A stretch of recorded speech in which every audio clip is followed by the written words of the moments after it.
en el cual hoy, día 19, hemos tenido el honor de escuchar la ponencia de Lucía Hernández Stender y ahora por la tarde tenemos con nosotros a el doctor Luis Marín Sacristán, que nos va a exponer la ponencia titulada Efectos neurofisiológicos de la punción seca, evolución y actualidad.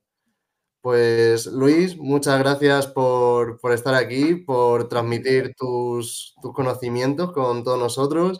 No te he hecho ninguna presentación, prefiero que seas tú quien les cuentes un poco a los asistentes quién eres y sobre el tema tan interesante que nos vas a hablar. De acuerdo, pues muchas gracias Pablo y muchas gracias también a la organización por esta invitación al Congreso. Estoy encantado de poder compartir este ratito de esta tarde con todos ustedes y dar un poco pues mi visión sobre la punción seca. Yo soy fisioterapeuta de base, formado en diferentes áreas, también en inteligencia artificial, en diferentes técnicas de manipulación, a nivel de técnicas manuales. En este caso, pues vamos a hablar de algunas de las técnicas invasivas que solemos utilizar en el ámbito de la fisioterapia. Voy a comenzar a compartir un poquito la pantalla, la información. A ver si puedo por aquí.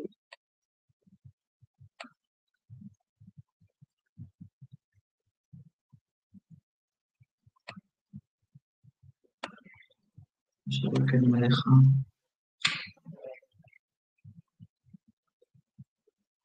compartir la presentación ahora.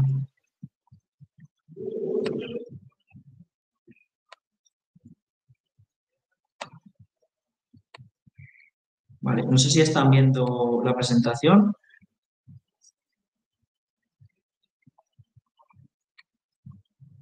¿Se me pueden indicar por aquí, por favor?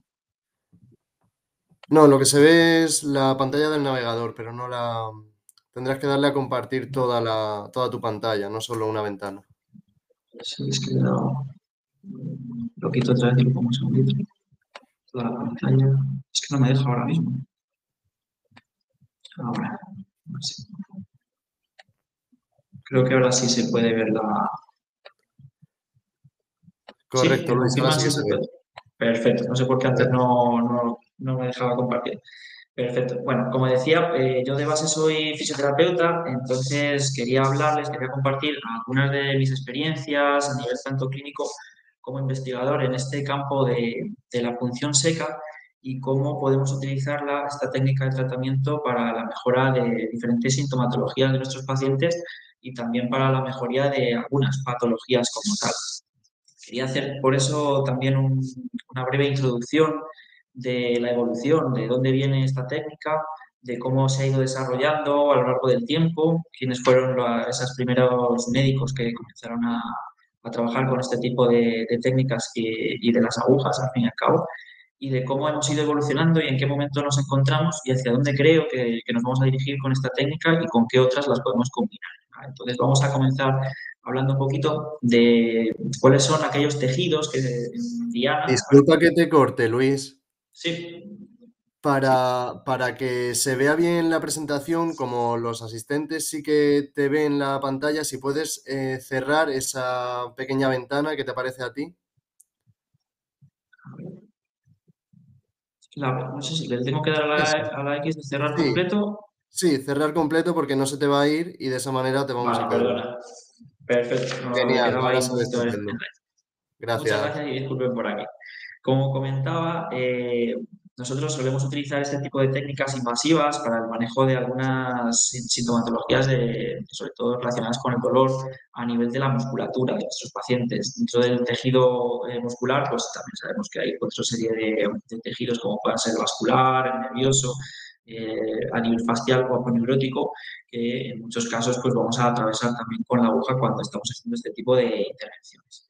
Bien, ahora vamos a ir hablando un poco de cómo es ese manejo de estos dispositivos, de estas agujas, de qué tipo de técnicas podemos encontrar, si son más superficiales, más profundas, etcétera. Y algunos de ustedes seguro que las conocen, si son también compañeros del área, incluso las están utilizando habitualmente. Como digo, este tipo de técnicas que utilizamos para trabajar sobre esa sensación subjetiva de nuestros pacientes, que es el dolor, de tal forma que en muchas ocasiones puede aparecer de forma espontánea o en muchos casos pues puede aparecer también por sobreuso de algunas estructuras. Y, por ejemplo, pues yo quería exponer cómo las zonas lumbar y cervical son dos regiones de nuestra columna y en relación a toda la musculatura que hay alrededor, pues que son frecuentemente alteradas debido a los diferentes cambios de posición, a veces también por la atrofia de la musculatura o la inactividad de esa musculatura, ¿no? Yo siempre pongo el ejemplo de aquellas personas que se mantienen durante más tiempo sentadas, por ejemplo, que tienen una baja actividad física, y de cómo esas posiciones en las que a veces estamos colocados frente al televisor o mientras leemos, cuando trabajamos también con ordenadores, pues pueden hacer que mientras nos mantenemos en ese tipo de posiciones vayamos escurriéndonos en el asiento, lo típico que siempre comentamos un poco también de la higiene postural o de la ergonomía, pues como todo eso no es tanto la posición en sí lo que hace, o la mala postura en sí, lo que hace que prevalezcan este tipo de dolores o que se mantengan durante más tiempo también en esa musculatura, sino la inactividad de la propia musculatura. ¿Vale? El peor control motor de esas estructuras articulares, debido a que la actividad muscular pues, no es la correcta en muchos casos, es lo que a veces instaura o hace que aparezca el dolor en esta región. ¿Vale? Y es típico que por las diferentes cargas axiales que vamos a tener sobre la columna, pues sobre todo a esos niveles, tanto cervical como lumbar, aparezca con más frecuencia ese tipo de dolores. Por eso que hay muchas veces que esas patologías de dolor, de lumbalgia o de cervicalgia, pues se mantengan también más en el tiempo. Entonces, no tanto por las posiciones en sí y a nivel de la alteración de postural, a nivel ergonómico y demás, sino más que nada por la inactividad de la propia musculatura. Aquí quería incidir un poquito más en cómo dentro de ese tipo de patologías pues nos encontramos en la clínica, en el día a día, para nuestras consultas de fisioterapia, pues que hasta un 80%, incluso más, de nuestros pacientes vienen a causa de dolor de este tipo, ¿no? A nivel de dolor muscular. Y cómo el trapecio superior en concreto, esa musculatura que se encuentra en la región de hombro-cuello, en esa parte más superior de la región dorsal, pues es uno de los músculos que con más frecuencia pues, sufren dolor también en nuestros pacientes. En relación a esto y al dolor muscular, y más también relacionado a la propia a cómo se inició el tratamiento de la punción seca en este tipo de patologías o de dolor, pues quiero hablar también algunas de las hipótesis que se han propuesto, de las teorías en las que se basan para realizar y decidir realizar este tipo de tratamientos en la musculatura. Los médicos que propusieron inicialmente este tipo de técnica fueron la doctora Janet Travel y el doctor David Simmons, o Simons, los cuales pues, proponían esta hipótesis integrada en la que nos comentaban, o ellos pensaban que podía haber una alteración de diferentes zonas de los tejidos musculares, como sobre todo en las placas motoras o esas uniones neuromusculares, que tenían de alguna forma alterada esa interconexión entre nervio y musculatura, y cómo justamente a ese nivel de esa unión miotendinosa o neuromuscular, perdón, pues había también una alteración de ese neurotransmisor que es la acetilcolina, que es la que finalmente va a estimular desde el nervio hacia la fibra muscular para que se produzca la contracción de la musculatura. Porque ellos proponían que esa alteración, por tanto, también iba a hacer que hubiera una alteración de los diferentes entes que nos vamos a encontrar ahí, como puede ser el sodio, el calcio, etcétera, y que, por tanto, una generación excesiva o una excesiva concentración de este tipo de sustancias, pues iba a mantener también en el tiempo la contracción de esas fibras musculares donde se encontraban estas placas motoras alteradas, por esa actividad alterada. Eso es lo que para ellos producía una banda tensa en la musculatura. Cuando notamos, por ejemplo, en esa región del trapecio superior que nos palpamos, notamos como unas fibras, unos cordones más duros, con una sensación como de rigidez, y que en muchos casos, a la hora de palparlo, en esa zona que es muy sencillo, con 2 o 3 dedos de nuestra mano, pues notamos incluso zonas como si hubiera unos nódulos dentro de esa propia banda tensa, ¿no? Pues ellos nos decían o pensaban que de esta manera era como se instauraba tanto esa banda tensa, ese dolor en esa región, y que en muchos casos, también a la hora de palparlo, pues puede dar dolor irradiado hacia otras regiones. Es muy típico que cuando hacemos una compresión de esos nódulos, de esas bandas tensas del trapecio superior en la región del ángulo del cuello o hacia el hombro, pues ese dolor no se quede solamente localizado en ese punto, sino que además se vaya irradiado hacia las zonas del cuello, hacia arriba, hacia la cara, incluso las órbitas de los ojos, como haciendo una especie de interrogación la forma de disposición de ese dolor. Otras veces también se puede irradiar más hacia los miembros superiores, hacia el hombro, el brazo, incluso la mano, del lado del que estemos haciendo ese tipo de compresiones. Entonces, para ello, todas las alteraciones, desde la parte neuromuscular de esa placa motora hasta todas estas moléculas que nos vamos a encontrar que producen, al fin y al cabo, la contracción de la musculatura, pues van a tener alguna alteración que puede estar instaurada por gestos repetitivos o por el mantenimiento de ciertas posiciones, ¿vale? Que van a producir también el acortamiento de esas sarcómeras, de esas fibras musculares, pues esas son las causas que podrían producir este tipo de alteraciones y que, por tanto, van a instaurar y a cronificar el dolor de nuestros pacientes. Por otro lado, más adelante, pues ha habido diferentes tipos de investigadores, de médicos, como Jay que a partir del año 2005, pues haciendo diferentes intervenciones en las que a través también de una aguja en la cual colocaban dos tubitos muy, muy pequeñitos, a través de uno podían pasar una serie de sustancias para a través del otro aspirar todas aquellas moléculas de otras sustancias que nos podríamos encontrar dentro de esa zona de dolor de nuestro paciente, de lo que para Travel Simons llamaban punto gatillo, porque eran esas zonas que dentro de una banda tensa nos vamos a encontrar esos nódulos, esos puntos de dolor, y lo denominaban gatillo porque además producían o podían producir ese dolor irradiado hacia otras regiones. Pues este médico estadounidense, Jason, confirmó algunas de las sospechas que tenían previamente tanto Simons como Travel de que en esa región pues había una concentración elevada de algunas sustancias que producían más dolor y que también eran proinflamatorias, ¿vale? Algunas de estas sustancias que confirmó Jason pues fueron la sustancia P, el gen o el péptido relacionado con el gen de la calcitonina, algunas interleuquinas, el factor de necrosis tumoral alfa, como vemos en pantalla, ¿vale? Sustancia P pues es un neurotransmisor que produce dolor, es algógeno, y que nos vamos a encontrar en muchas de las regiones donde hay una lesión, por ejemplo, puede ser un esguince, y hay una extravasación de líquidos, de sangre en algunos casos porque ha habido una ruptura de algunas de esas vascularizaciones por el sobreestiramiento, sobreelongación, mejor dicho, de ese ligamento que se ha lesionado, por ejemplo. Y las interleuquinas pues son también sustancias proinflamatorias que van a emitir algunos linfocitos y algunas otras moléculas de los glóbulos blancos que lo que van a buscar es activar diferentes propuestas para intentar limpiar esa zona donde ha habido esa lesión, donde hay tanto una herida como ese tipo de lesiones a nivel más macroscópico, y de esa manera que los tejidos puedan regenerarse lo antes posible. Por eso que cuando nosotros tenemos un paciente en esas primeras horas, esas 24 a 48 horas, pues estamos hablando de esa fase aguda donde todas esas sustancias van a hacer también o van a producir una inflamación en ese tejido. Y en algunos casos donde también ha habido extravasación de sangre, pues observamos esa coloración morada del hematoma que se puede generar. Aparte de estas sustancias, nos vamos a encontrar otras, como esa concentración de calcio, que puede también hacer que el pH de la región disminuya, se acidifique, ¿vale? Y todo eso, pues no solamente va a producir mayor tiempo de contracción de la musculatura, sino que además va a aparecer más dolor, va a sensibilizar todos esos receptores nociceptivos de las regiones donde está la lesión y el dolor se va a cronificar en nuestro paciente. Bien. En varios estudios pues, se han visto cómo en el trapecio superior, que es una zona de fácil acceso, haciendo este tipo de intervenciones de medición de este tipo de moléculas, pues se ha observado que se encuentran con bastante frecuencia.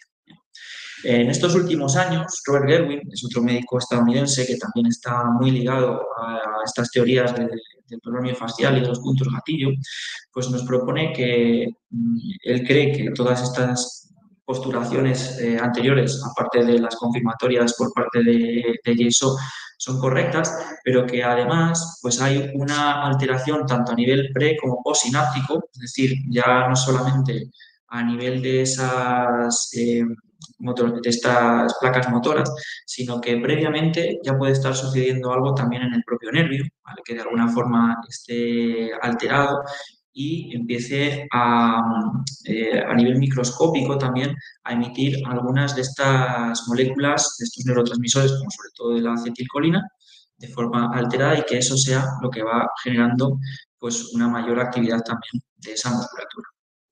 ¿Vale?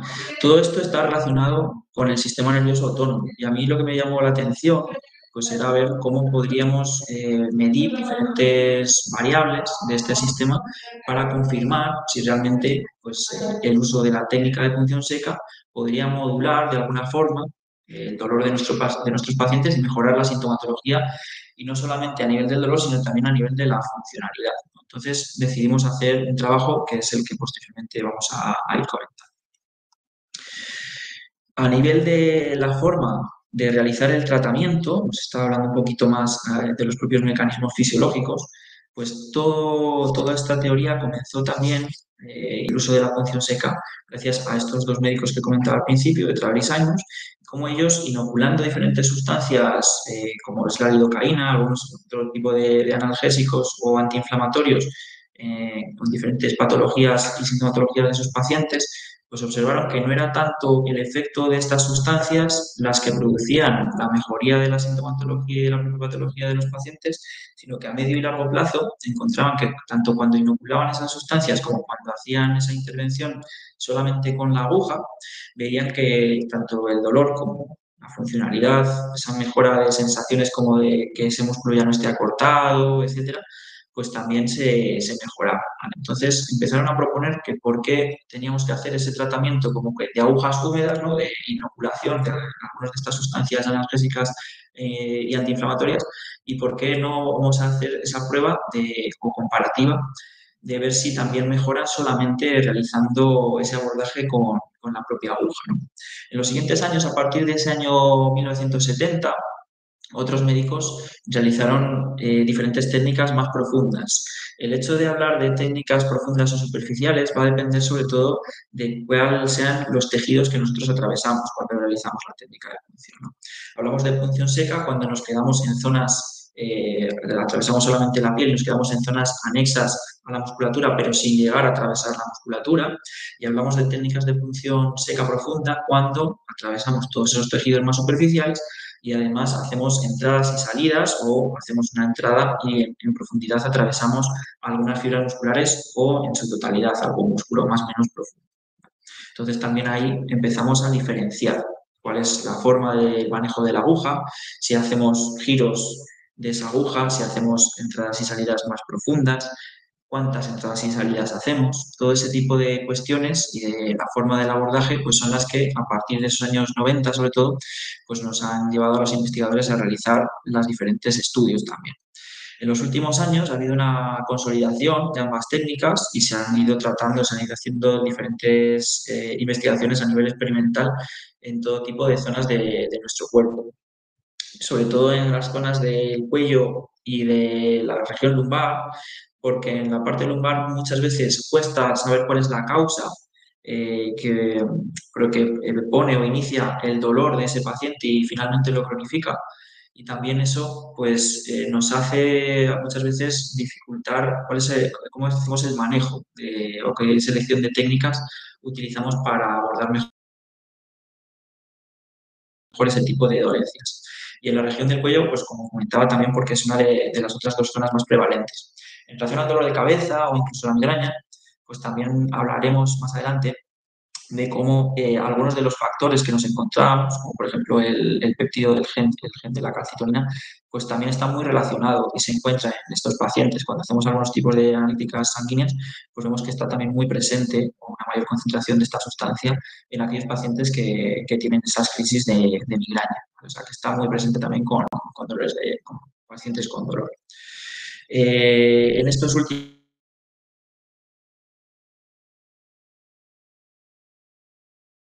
años, como decía, también planteamos como tejido diana al tejido muscular, sino que tengan en cuenta los efectos que producimos a nivel de nuestro sistema nervioso.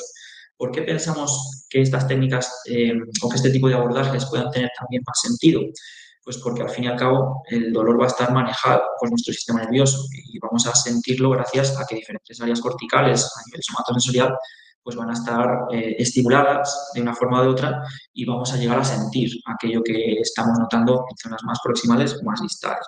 Entonces, a mí se me ocurrió esa idea de decir, bueno, y aparte de esto que ya conocemos de nuestro sistema nervioso central y periférico desde el punto de vista de esas vías de fibras a delta y de cómo cuando hacemos pues esa entrada con la aguja vamos también no solamente a romper algunos de estos tejidos, sino por el propio movimiento que hacemos con la aguja al entrar y salir del tejido muscular, pues estamos generando una serie de movimientos, de vibraciones, de percusiones y de rupturas de esos tejidos. Y por tanto, todos aquellos mecanorreceptores y nociceptores que vamos a encontrar en la zona tendrán que estar siendo estimulados de alguna manera. Yo quería probar de qué formas podríamos valorar pues qué variables serían interesantes de medir de nuestro sistema nervioso autónomo y cómo eso quizá a futuro podemos relacionarlo con ese manejo del dolor de nuestro paciente, ¿no? Se sabe que cuando atravesamos con la aguja y hacemos ese tipo de activaciones de fibras A beta, somos capaces de, a través de esas vías corticoespinales, de hacer una inhibición de las otras vías que son las que a través de nuestros nociceptores envían la señal de dolor, ¿no? Como son las fibras A delta y tipo C. Cuando hablamos de ese dolor rápido, agudo, que nos llega muy deprisa y lo sentimos enseguida, por ejemplo, cuando nos quemamos mientras cocinamos o cuando nos cortamos con un cuchillo o nos pinchas con esta aguja, ¿no? Pues ese primer dolor que sentimos, este es el que llega hasta la corteza somatosensorial a través de esas fibras A delta, que son fibras mielinizadas del tejido nervioso, por tanto, transmiten la señal eléctrica súper rápido, ¿no? Y las fibras tipo C serían fibras amielínicas, no tienen esas vainas de mielina alrededor de esos axones de nuestras neuronas, y por tanto ese dolor también es verdad que llega hacia otras zonas diferentes de corteza a nivel prefrontal, también están muy relacionadas con la sensación de dolor más emocional, porque también llegan a zonas de a nivel límbico, de nuestro encéfalo. Entonces, todo eso también pues, va dando diferentes tipos de estímulos, ¿no? ¿Cómo podemos manejar eso a nivel de nuestros pacientes, a base de la reeducación, aparte del tratamiento que podemos hacer con la punción seca? Eso es lo que quiero hablar a partir del trabajo que realizamos hace unos años en relación a la punción seca. Entonces, los mecanismos de acción como tal de esta punción lo que van a tratar es de hacer esa inhibición por ese estímulo, esa estimulación de estos mecanorreceptores y nociceptores.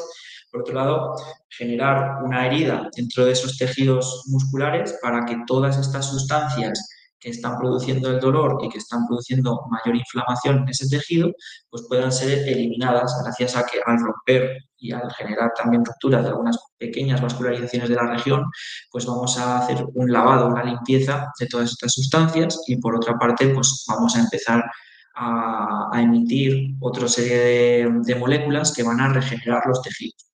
Ahí nosotros pues siempre conviene que combinemos este tipo de técnicas de punción seca con otras más o menos activas por parte del paciente y que podamos también manejar tanto los procesos inflamatorios como cómo va a ser ese realineamiento de esas fibras que hemos roto con la aguja, ¿no? Si nosotros trabajamos diferentes formas de contracción, de las que luego hablaremos también, y que lo contemos un poquito para poner en común con todos los que están escuchándonos, pues podemos hacer que la fase de regeneración de ese tejido pues obtenga una mejor calidad de esos tejidos que se están regenerando, ¿vale? Entonces, todo eso es lo que nosotros somos capaces de modular de alguna forma y de hacer prevalecer sobre otras para que nuestros tejidos pues obtengan la mejor calidad en el menor tiempo posible, teniendo en cuenta que tenemos que dejar también que el proceso natural de recuperación de esos tejidos, pues lleve a cabo, que más o menos entre 7 y 10 días es lo que va a tardar en regenerarse y en reconstruirse todos esos tejidos que hemos roto con la aguja. Entonces sabemos que tenemos unos márgenes de más o menos 1 a 2 semanas para ir trabajando con esta y con otras técnicas en la región diana, ¿vale? Para que pues, no vuelva a ocurrir, que no vuelva a aparecer ese dolor del paciente. Y luego hablaremos de otros puntos a tener en cuenta de las actividades de la vida diaria y la dificultad que cuesta a veces pues, que el paciente realice ciertas actividades, ciertos tratamientos anexos que mandamos a casa, pero bueno, vamos a ir poquito a poco también compartiendo esa información. Bien, como decía, Algunos de estos mecanismos centrales o de nuestro sistema nervioso central pues van a provocar esa inhibición del dolor debido a la propia estimulación que generamos con las agujas, ¿vale? Y también vamos a conseguir una modulación cortical gracias a que cuando estamos pinchando, no solamente estamos haciendo esa inhibición, sino que estamos produciendo que nuestro sistema nervioso se concentre toda su atención, por decirlo de alguna forma, en esa región donde tenemos ese dolor, ¿no? No sé si a ustedes les ha pasado que cuando nos damos un golpe, pues enseguida hacemos una compresión en la zona o si lo frotamos, por ejemplo, si hacemos compresión como si lo frotamos, pues de repente como que empieza a bajar ese dolor, ¿no? Esto al final es una forma de estimular también nosotros de forma más externa todos esos mecanorreceptores y nociceptores y mediante el estímulo más rápido o más lento, más amplio o más corto, mediante esos movimientos que hacemos con la mano al hacer esa frotación en la piel, pues también conseguimos inhibir, darle esa señal en la que nuestro cerebro va a interpretar y va a conseguir que disminuyamos el dolor aumentando el umbral del dolor del paciente, es decir, la capacidad de soportar mejor ese dolor, ¿vale? Entonces, todo esto es lo que hacemos al fin y al cabo también con la aguja cuando hacemos esa entrada y salida, por ejemplo, a nivel de piel y del propio tejido de la musculatura. Bien.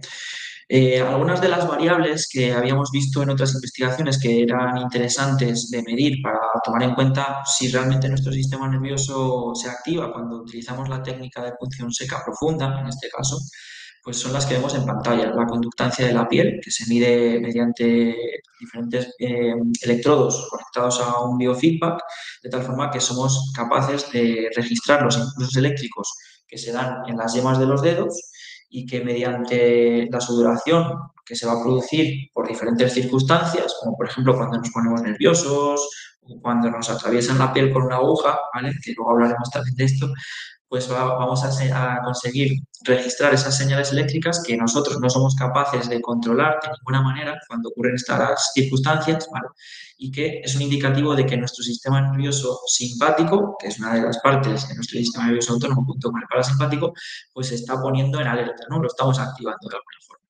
Por otro lado, la temperatura de la piel. Con estos mismos dispositivos podemos controlar muy fácilmente, también con otro sensor colocado en la yema de los dedos, pues cuáles son los cambios de temperatura. Normalmente, pues si activamos algunos de estos sistemas, sobre todo el simpático, habrá un aumento de la temperatura en ese momento, ¿no? Luego, la frecuencia respiratoria y la frecuencia cardíaca, pues son dos variables también muy importantes relacionadas con nuestro sistema nervioso autónomo. Sabemos que nuestra frecuencia respiratoria va también a estar controlada por el diafragma, que es el músculo que produce sobre todo esos movimientos de los lóbulos inferiores y por tanto la expansión torácica y también que podamos ser capaces de inspirar más cantidad de aire.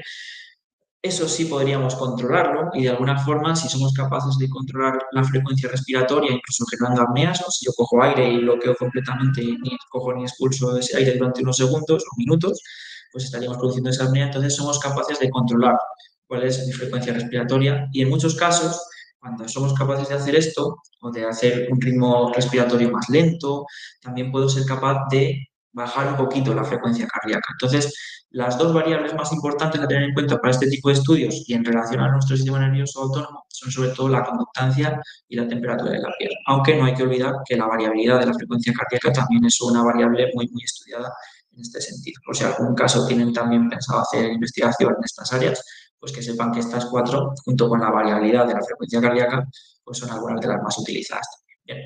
Pues en el estudio que vamos a hablar a continuación, que realizamos en el año 2022, pero que nos está dando ideas y que estoy empezando a producir otros estudios de los que todavía no tengo resultados, pero sí que quiero comentarles después, pues empezamos a plantearnos cómo realizar este tipo de estudio, ¿no? Entonces tomamos una muestra de 65 participantes que dividimos en tres grupos relacionados con el dolor del paciente, en este caso en el trapecio superior, y que producía dolor de cuello, sobre todo. No se quedaba solamente en esa región del hombro y del propio trapecio superior en la región del ángulo del cuello, sino que también se distribuía con ese dolor irradiado hacia el propio cuello, incluso en algunos casos hacia las órbitas de los ojos, las sienes, etcétera. Aquí también aprovecho a comentar un poquito más de las teorías de estos puntos gatillo y del dolor miofascial, que cuando aprendemos a utilizar el tratamiento mediante las agujas de punción seca, pues dividimos esas sensaciones del paciente entre puntos gatillo miofasciales, esos puntos de dolor que producen dolor irradiado hacia otras zonas, como activos cuando se relacionan durante la palpación y otros signos clínicos directamente con el dolor del paciente, ¿vale? O sea que los puntos gatillo activos serían los puntos de más dolor del paciente y que además es por lo que viene a consulta nuestro paciente. Nosotros cuando hacemos la palpación en esa región seamos capaces de reproducir el dolor por el que el paciente acude a consulta. Los puntos gatillo latentes son aquellos puntos que yo voy palpando como clínico y que soy capaz también de reproducir cierta sintomatología del paciente, pero no es por la que viene a consulta, sino que de esa forma, cuando yo la comprimo o estiro esa musculatura de forma más o menos súbita, pues puede aparecer también ese dolor localizado o irradiado hacia otras regiones, pero no tiene por qué ser exactamente el dolor por el que el paciente acude a consulta. Y el otro grupo en el que habíamos dividido nuestra muestra para hacer después el tratamiento era zonas cercanas a estos dos puntos de dolor de nuestro paciente, pero en los que cuando palpábamos no aparecía ningún tipo de dolor, simplemente la sensación de compresión. Entonces a mí me pareció interesante ver si realmente cuando nosotros atravesamos con la aguja haciendo la técnica de punción seca en esos tres puntos diferentes a nivel de sintomatología clínica del paciente, realmente el sistema nervioso autónomo se activaba igual, se activaba en todos los casos, era diferente, se activaba más en unos, más en otros. ¿Vale? Esa era mi hipótesis de trabajo y ver cómo luego eso lo podríamos relacionar con aspectos clínicos, cómo podríamos hacer una mejor intervención mediante la punción seca u otro tipo de técnicas, teniendo en cuenta los resultados que nos diera la investigación, siempre teniendo en cuenta que a lo mejor no teníamos los resultados esperados, porque podía ser, en este caso, mi hipótesis era que pinchando en aquellos puntos activos, es decir, aquellos puntos de más dolor del paciente y relacionados con su clínica, pues fueran los mejores resultados después. Pues ahora vamos a ir hablando un poquito de cómo ha sido también esa metodología de trabajo y de qué resultados nos vamos a encontrar después. Para medir la sintomatología y la posterior mejoría o no de nuestros pacientes, utilizamos diferentes escalas y variables. ¿Vale? El dolor lo medimos mediante dos instrumentos, la escala visual analógica, donde le preguntamos a nuestro paciente en una reglita de unos 10 centímetros de longitud cuál es su dolor desde un 0 hasta el 10, donde 0 es la ausencia de dolor, nada de dolor, y el 10 es el máximo dolor soportado, ¿no? Y ellos nos marcaban pues, algún punto entre medias en esa regla. El UDP, que sería el umbral de dolor a la presión, lo medíamos con un dispositivo que es el algómetro, que mediante presión nos va marcando cuántos kilos de presión estamos ejerciendo en un punto de dolor que medíamos tanto en el trapecio superior, en alguno de esos tres puntos que estábamos comentando, de más dolor, menos o ningún tipo de dolor, y también en el tibial anterior. Y me preguntarán, ¿y por qué lo hacíamos en el tibial anterior, que es una zona de la pierna tan alejada de esta región del cuello? Pues queríamos hacer también una comparativa después de estas variables para saber si realmente pinchar en esa zona de más dolor del paciente, en la zona del cuello, podía producir algunos cambios también del umbral, de la sensación del paciente a nivel sistemático, a nivel sistémico, ¿no? De todo el cuerpo. Entonces, una forma de hacer este tipo de comparativas es midiendo en otro músculo que se encuentre alejado a la zona diana. Después utilizamos algunas escalas para valorar la discapacidad, valorar la discapacidad que sentía el propio paciente, como el índice de discapacidad cervical, y algunas escalas de gradación o de catastrofismo del dolor también. ¿Vale? Y luego los 4 parámetros que hemos hablado antes a nivel de nuestro sistema nervioso autónomo, teniendo como referencia principal la conductancia de la piel. Pues bien, después de hacer la intervención, hicimos 10 entradas y salidas rápidas mediante la técnica de Home, que lo que hacemos es atravesar la piel y el tejido diana hasta llegar al punto de dolor y después hacemos 10 entradas y salidas en una dirección o en varias direcciones como si fuera en abanico, pero siempre atravesando la musculatura, saliendo de ella, pero sin sacar completamente la aguja, o sea, no la extraemos del todo y no volvemos a salir de la piel, pero sí salimos del tejido muscular y hacemos la entrada y salida de esa manera a un hercio de frecuencia, es decir, una vez por segundo hasta 10 repeticiones de la técnica. ¿Por qué 10 y por qué no más o menos? Pues esto también en base a investigaciones previas donde habíamos visto que no siempre existía una mejora cuando hacíamos más entradas o menos de esta, determinamos una cifra más o menos intermedia entre los números que habían hecho en otras intervenciones previas también. Además de eso, también tuvimos en cuenta lo que se llaman las respuestas de espasmo local, que son pequeñas contracciones que se producen de forma involuntaria, de forma refleja, cuando estamos haciendo la intervención de punción seca. Si alguno de ustedes ha recibido este tipo de intervenciones, sabrán lo que son esas respuestas de espasmo local, que son esas pequeñas contracciones, ¿vale? Y las contabilizábamos para tener un dato más y ver si esa relación de disminución o aumento del dolor del paciente después de la intervención, ese dolor postpunción que llamamos de forma más clínica, pues también se podía relacionar con un mayor número de entradas y salidas y un mayor número de la aparición de esas respuestas de espasmo local. Pues bien, una vez habíamos hecho ya estas intervenciones, hicimos la medición de todas las variables mediante todas esas herramientas antes de la intervención. En algunos casos, como por ejemplo la escala visual analógica, o sea, la sensación subjetiva del dolor del paciente durante la intervención, y algunas de ellas a posteriori, tanto en la hora siguiente, en varias horas después, hasta 24, 48, 72 horas, a la semana y al mes. Una medición a corto plazo hasta el mes, pero bueno, con una duración más o menos eh, importante para saber cómo también pues, será la evolución del paciente a nivel de funcionalidad con esta escala, con este índice de discapacidad cervical y también del propio dolor para saber si yo haciendo una única intervención, hicimos más que una de esta técnica, a lo largo de ese mes mantenía la mejoría de nuestro paciente, iba mejorando más, empeoraba en algún momento, de tal forma que más adelante pues, podemos proponer también un mejor tratamiento.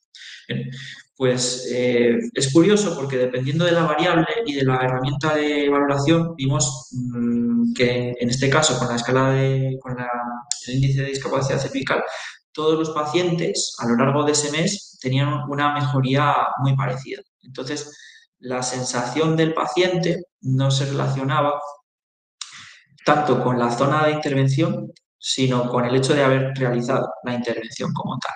¿Vale? O sea, mejoraron por igual en relación a la funcionalidad. Daba igual que pincháramos en la zona de más dolor o en la zona de menos dolor o incluso sin ningún tipo de dolor cuando hacíamos la valoración.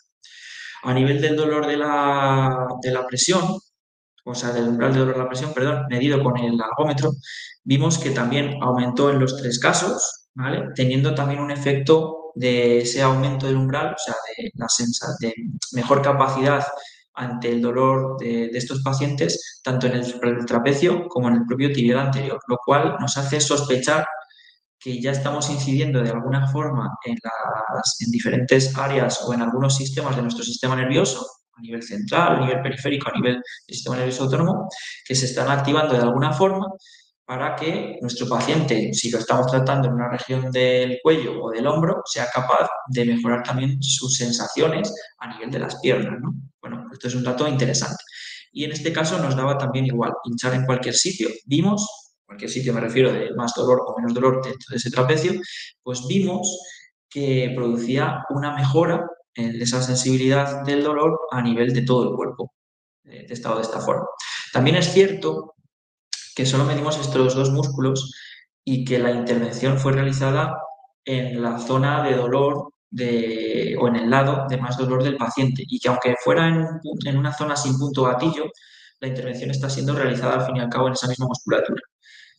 Sería interesante, pues si quieren hacer también este tipo de estudio, qué ocurriría si lo hacemos en el lado contralateral. Es decir, si a lo mejor mi paciente viene con un dolor mayor en el lado del trapecio derecho, ¿qué puede ocurrir si en vez de pinchar ese, pincháramos en el izquierdo? Si ocurriría que también mejoraría la sintomatología o no de ese lado, donde estoy tratando una zona sin ningún tipo de dolor. ¿Vale? O sea que puede que ese abordaje también fuera distinto o no tuviera una representación tan grande el hecho de pinchar en una zona sin dolor o muy alejada ya del dolor como tal.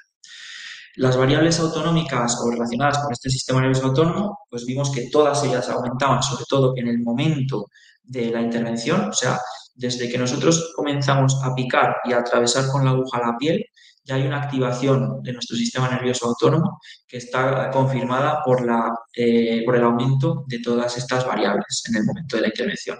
Nosotros en las gráficas de este biofeedback, cuando hacíamos el abordaje, pues veíamos cómo la onda iba subiendo y de repente luego iba volviendo a bajar cuando ya habíamos terminado la intervención. Pero es cierto que se mantenía más, sobre todo, en la parte de las variables de conductancia y la temperatura, cuando hacíamos el registro postpunción al minuto, nada más haber pinchado, incluso a la hora, ¿vale? Y a partir de la hora, todas ellas empezaban a caer en picado hasta el mes, en todas las mediciones que habíamos hecho a posteriori. ¿Vale? Lo cual también pues, nos indicaba, nos daba esa confirmación de esa correlación que tenía el hecho de pinchar en las diferentes zonas de nuestros puntos de gatillo. Lo que sí que observamos es que donde más había esa mejora tanto de la sintomatología a nivel del dolor de nuestros pacientes con las escalas EVA, no tanto como decía con las del dolor a la presión. Y sobre todo con esas variables de conductancia y de temperatura, donde más mejoría encontramos tanto a la hora como a la semana y al mes, pero sobre todo a la hora y a la semana, pues era en las zonas de más dolor, en lo que llamamos esos puntos gatillo activos. ¿Vale? O sea que el manejo, el abordaje de ese tipo de pacientes en esos puntos en concreto, vimos con este estudio que somos capaces de producir una mayor mejoría en esas regiones en concreto. ¿Vale? Quédense también con que esa conductancia de la piel es uno de los marcadores fisiológicos clave, una de las variables más importantes para valorar, en este caso, la activación y los cambios de nuestro sistema nervioso autónomo. Y también observamos una relación entre el dolor producido, sobre todo a nivel de la intensidad de la escala visual analógica, y el número de REL, ¿vale? El número de respuestas de espasmo local. A mayor número de respuestas de espasmo local, veíamos que también el dolor postpunción o incluso durante la intervención era mayor. También es lógico por el hecho de que si nosotros estamos produciendo más de estas respuestas, es que quizá estemos llegando más a esos puntos que realmente están produciendo el dolor y la clínica, la sintomatología de nuestro paciente. ¿Vale? Por eso tendríamos que observar un poquito más a nivel microscópico cuál es realmente la estructura o estructuras que están generando esas respuestas de espasmo local. Y hay diferentes teorías también que se relacionan con que sea diferentes terminaciones nerviosas libres, que las estemos rompiendo o no, o que estemos pinchando la propia placa motora o esa unión neuromuscular y sea esta cuando la rompemos, de alguna forma estamos produciendo una desconexión entre el propio nervio y esa musculatura y sea en ese momento en el que aparecen esas respuestas de espasmo local. Esto es un poco también ahora donde está el debate y el centro de estudio en relación a que sigamos llamando o no así a esos puntos, ¿no? A esos puntos gatillo, o cambiemos incluso también la nomenclatura.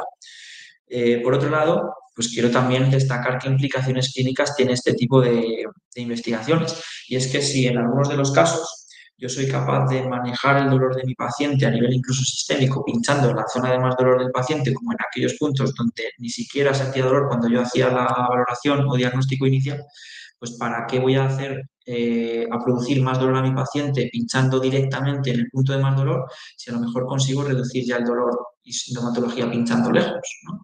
Entonces, se puede plantear así. Yo en clínica pues he ido probando también con los pacientes, pinchando primero en zonas cercanas a la zona de más dolor, pero sin ser el punto más doloroso, y parece, tendríamos que hacer también un estudio de esto, que sí que se va consiguiendo un mejor manejo. Por lo menos en clínica, esto ya es un dato ya personal, fuera del estudio, ¿vale?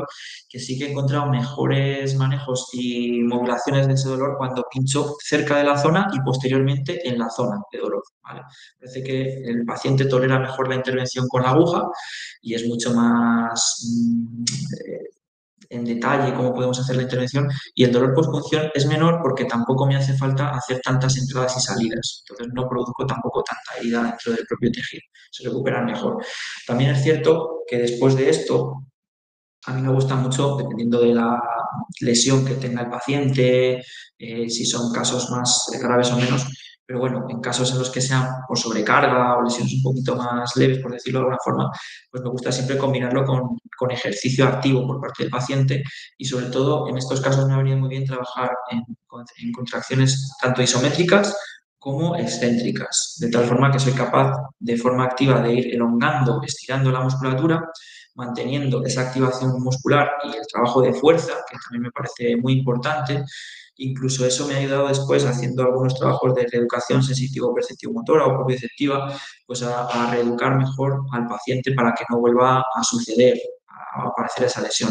Yo siempre les digo a mis pacientes que a lo mejor les puedo tratar una hora, hora y media, un día puntual de la semana, pero no sé lo que están haciendo las otras 23 horas y el resto de la semana. Entonces, también nosotros ahí tenemos que hacer esa parte de educación para intentar que los pacientes pues sigan haciendo estos ejercicios fuera de la consulta, todo lo que les mandamos fuera de la clínica, pues que lo puedan seguir haciendo en casa, en el trabajo, en algún momento que tengan de descanso, de moverse, de producir ese tipo de trabajos, etcétera, ¿vale? Y sí es cierto que aquí también el control de la región de tronco a nivel de las dos cinturas escapular y pélvica, la activación muscular abdominal, transverso, diafragmática y demás, pues parece una tontería, pero me ha ido muy bien hacer ese trabajo de compactación, de control del core, como se suele decir también un poco más técnicamente o en investigación, pues me ha ido muy bien en trabajos de dolores incluso de miembros superiores o inferiores. Luego ahí pues ya podemos también hacer un poquito de comentario en la parte de preguntas. Por otro lado, me preguntarán, ¿y siempre vamos a pinchar con este tipo de pacientes de dolor muscular? Pues no, evidentemente hay otras técnicas de manipulación o técnicas manuales que podemos utilizar de manejo de esa musculatura. Hay técnicas que en investigación también se han visto que tienen una muy buena, unos muy buenos resultados, voy a dejar de compartir por aquí, como son, por ejemplo, las ondas de choque o la utilización del láser, ¿vale? A diferentes niveles más profundos o más superficiales, pues como eso también han sido capaces de mejorar esas sintomatologías, incluso de normalizar el tono de la musculatura de esas bandas tensas o la eliminación de los nódulos que nosotros desde un poco esa visión más del punto de vista del síndrome de dolor facial o de la punción seca, pues les denominamos puntos gatillo. O sea que desde diferentes abordajes también podemos conseguir a medio o corto plazo más o menos esos mismos resultados, ¿vale?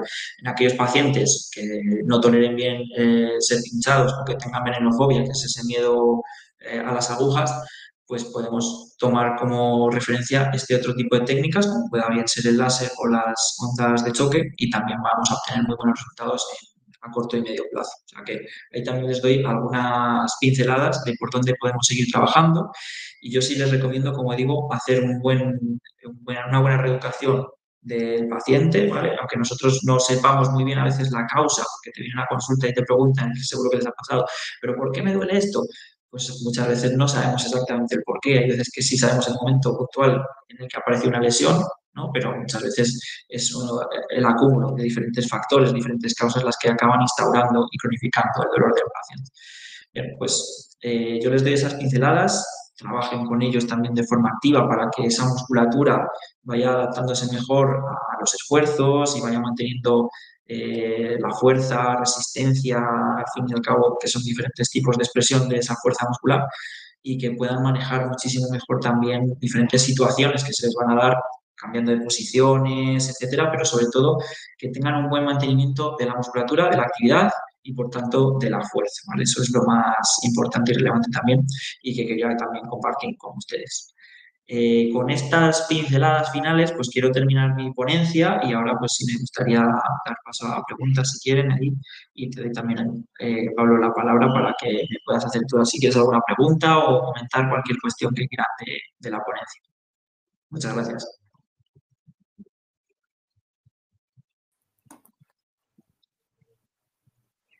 Muy interesante, Luis. Muchísimas gracias por todo lo que nos has enseñado en tu experiencia, porque has aunado la experiencia clínica con los resultados de investigación, que en muchas ocasiones al final se cojea de un lado o de otro, pero tú has sabido llevar la evidencia a la clínica y combinarlo. Creo que eso al final, en profesionales de ciencias de la salud, en este caso, es la clave del éxito.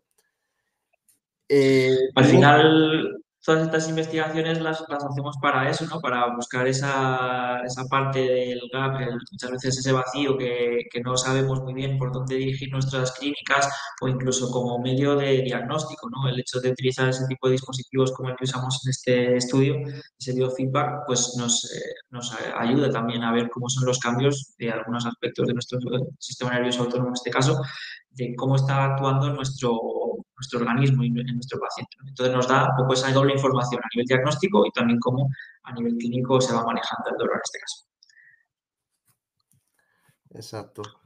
Yo te quería preguntar, a nivel de sistema nervioso, me has contado que monitorizabais los cambios del sistema nervioso autónomo, Ujú. entiendo que en tu estudio no habéis ahondado un poco más, pero esta técnica de punción seca, ¿qué efectos tiene a nivel, pues, ya sea del sistema nervioso periférico o en el sistema nervioso central en cuanto a las regiones de modulación del dolor? ¿Qué impacto tiene? Ujú. Sobre todo lo que comentaba, a nivel mecánico, ya el hecho de estar haciendo esa intervención y de hacer también esos cambios que producimos a nivel físico-químico, de todas esas sustancias algógenas y proinflamatorias, estamos haciendo que nuestras vías y nuestras fibras A beta sobre todo, pues se activen más, de tal forma que ese estímulo llegue a esta corteza y luego mediante esas vías descendentes a nivel corticoespinal pues también estén inhibiendo las otras fibras que siguen produciendo el dolor, las A delta y las tipo C. Estamos activando, por tanto, áreas somatosensoriales de corteza, estamos activando también algunas áreas prefrontales de nuestro sistema límbico, como comentaba, de áreas de regiones cingular, etcétera. Entonces, todo eso nos va a ayudar a manejar mejor el dolor. Incluso en algunos casos, cuando hacemos este tipo de intervenciones, pues la sensación de más dolor, esa sensación de miedo también va a influir más en ese sistema límbico en concreto, por ejemplo, y cómo nosotros podamos transformar eso en una sensación positiva mediante el manejo y que el propio paciente vea que mejora con este tipo de intervenciones, pues aunque parece que no tiene relación, está muy relacionado en este caso con, como digo, el sistema límbico a nivel emocional, de cómo memorizamos mediante esa conexión de estas áreas con las diferentes experiencias de alegría, de tristeza, de miedo, etcétera. También va a producir una serie de cambios hormonales al fin y al cabo y van a hacer que eso actúe como neurotransmisores y mejore la sensación del paciente. También hay otras vías u otras estructuras en esas regiones más o menos cercanas a las zonas de dolor que al activarlas con la aguja y con este tipo de estímulos van a secretar una serie de endorfinas que también van a producir la disminución del dolor, porque al fin y al cabo esas endorfinas son sustancias opiáceas, que igual que nosotros las tomamos de forma externa con algunos medicamentos, pues también las producimos de forma natural en nuestro organismo y actúan también como mediadores de esa sensación de dolor.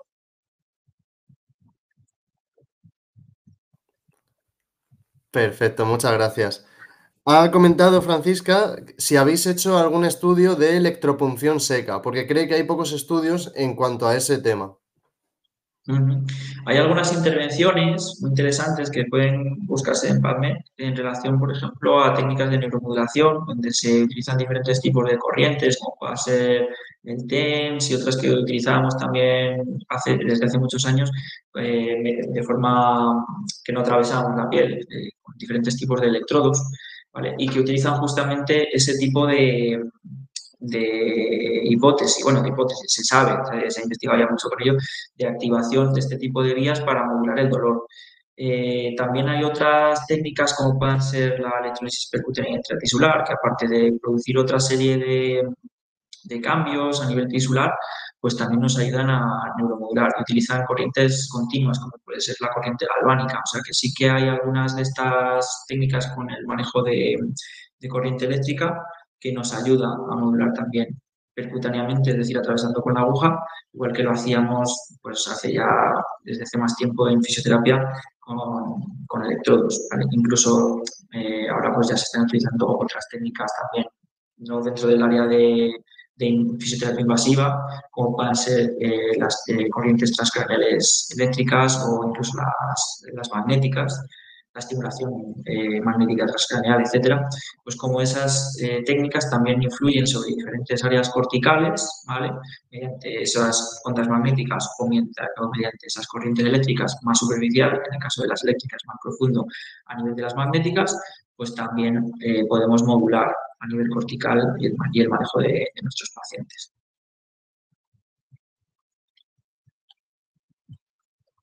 Sería otra técnica que podríamos utilizar.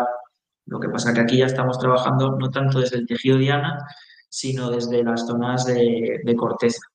¿Vale? Pero sirve también para modular el dolor de los pacientes, por supuesto. Sería en ese caso más hacia una neuromodulación, pero no tanto focalizado en un punto gatillo. Exacto. En este caso estaríamos haciendo modulación también del dolor o neuromodulación, pero desde zonas de corteza, de zonas de nuestro sistema nervioso central, ¿vale? Para producir cambios a nivel motor, en este caso, ¿no? Podríamos activar diferentes áreas, tanto somatosensoriales como motoras, corteza motora primaria, corteza somatosensorial, etcétera. Y de esa forma pues, vamos a producir diferentes cambios a nivel distal o de miembros superiores, inferiores, etcétera. Eso también muchas veces se combina no solamente para el trabajo de modulación del dolor, sino también para mejorar la funcionalidad de pacientes que han sufrido algún tipo de alteración nerviosa por un ictus u otra serie de patologías del sistema nervioso.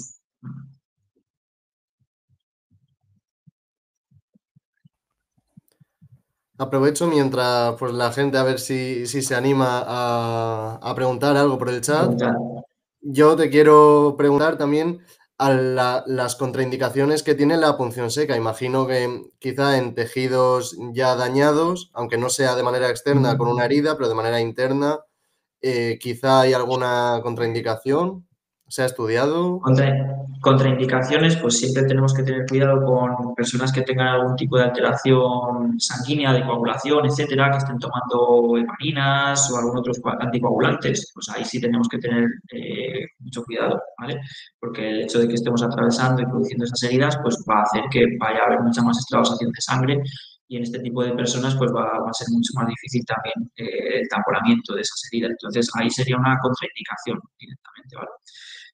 Personas que tengan o que sufran crisis epilépticas, que esté diagnosticado, pues también pueden producir, al fin y al cabo, esas respuestas vasovagales que produzcan esas crisis epilépticas. Entonces también tendremos que tener cuidado. Ya hemos visto cómo estamos activando también nuestro sistema nervioso autónomo, aparte del central, cuando atravesamos con estas agujas.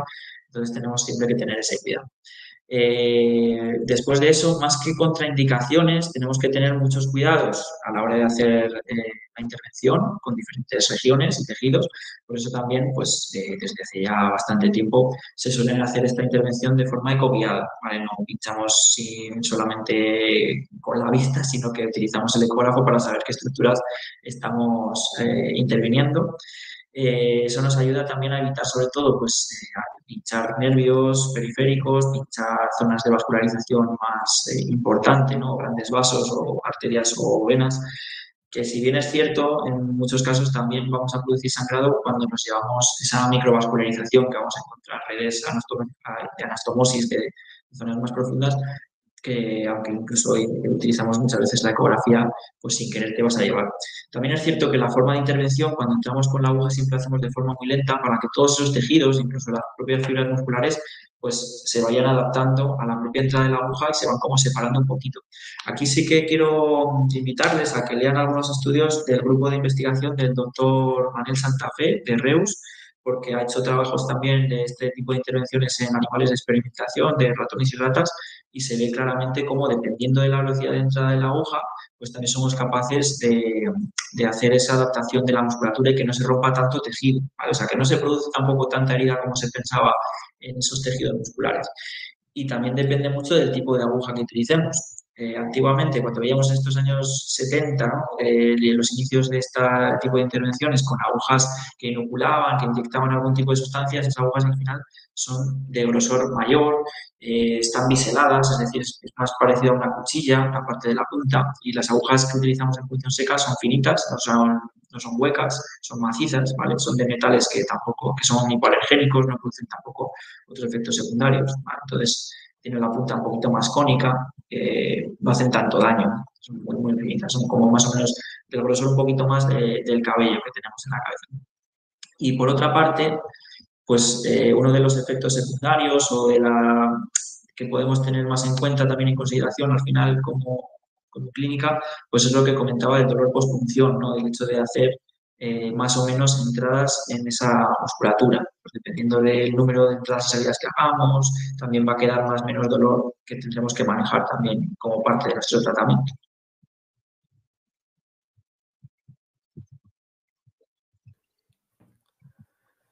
Estupendo, Luis. Muchas gracias.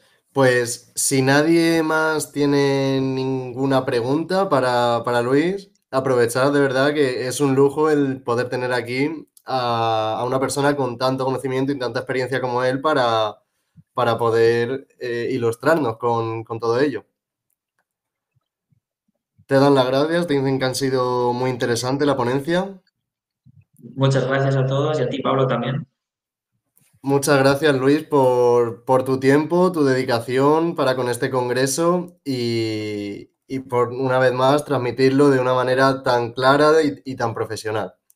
Y a todos los asistentes os agradecemos también que hayáis compartido el día de hoy con nosotros, este primer día con las jornadas de formación del Congreso Inclisa.